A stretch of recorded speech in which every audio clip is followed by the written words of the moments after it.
Have you priced row dividers lately? May Wes helped me save over $200 a row last year by installing a set of their row divider shields.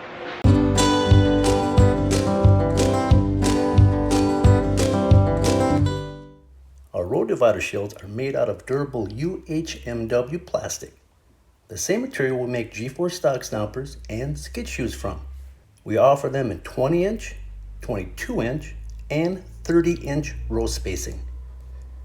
May Wes Row Divider shields are very easy to install and come with instructions and hardware. Simply clamp the shield in place over the worn row divider as flush as possible to the bottom, then drill pilot holes. Attach the row divider shield with the included nuts, bolts, and washers following the hole pattern in the instructions.